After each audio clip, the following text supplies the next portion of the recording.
నాయక్ గారిని మాట్లాడవలసిందిగా రిక్వెస్ట్ చేస్తున్నాం. అందరికీ నమస్కారం. సతీష్ మా సాగర్ గారి దగ్గర కూడా చేశాడు, మాతో పాటు చేశాడు.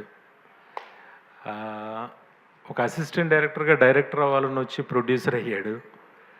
నాకు బట్టల రామస్వామి సినిమా నేనే ప్రొడ్యూసర్ అంటే ఇదే నువ్వు డైరెక్టర్ అవ్వాలి కదా, ప్రొడ్యూసర్ అయ్యేవేంటి అని చెప్పేసి అన్న. అప్పుడు ఓటీటీలో రిలీజ్ అయ్యి చాలా మంచి సక్సెస్ సాధించింది.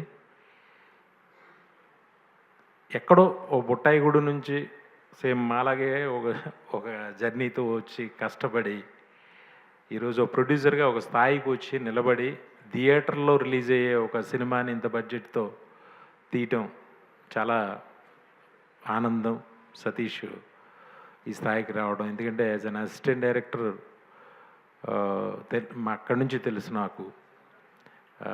Satish, all the best. నువ్వు ఇంకా బాగా పైకి రావాలి. ఖచ్చితంగా నీ కోరిక తీర్చుకో ఎప్పటికైనా. మంచి డైరెక్టర్ బాబు.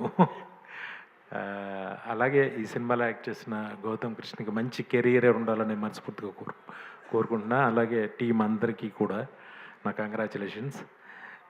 మీకు కూడా ఈ సినిమా చిన్న సినిమాలు ఫస్ట్ ఆ థియేటర్లో ఆడట్లేదని వింటున్నాం. కానీ ఈ సినిమా 7 హిల్స్ సతీష్ ఎప్పుడు దైవారాధనలో ఉంటాడు, వెంకటేశ్వర స్వామి భక్తుడు. ఆయన దయ వల్ల ఇది పెద్ద హిట్ అయ్యి మంచి పేరు సతీష్కి మళ్ళీ ఇంకొక 4 సినిమాలు తీసే కెపాసిటీని తనకు ఆ దేవుడు ఇవ్వాలని మనస్ఫూర్తిగా కోరుకుంటూ సెలవు తీసుకుంటున్నాను. Thank you. Thank you, sir. Thank you so much for gracing our event.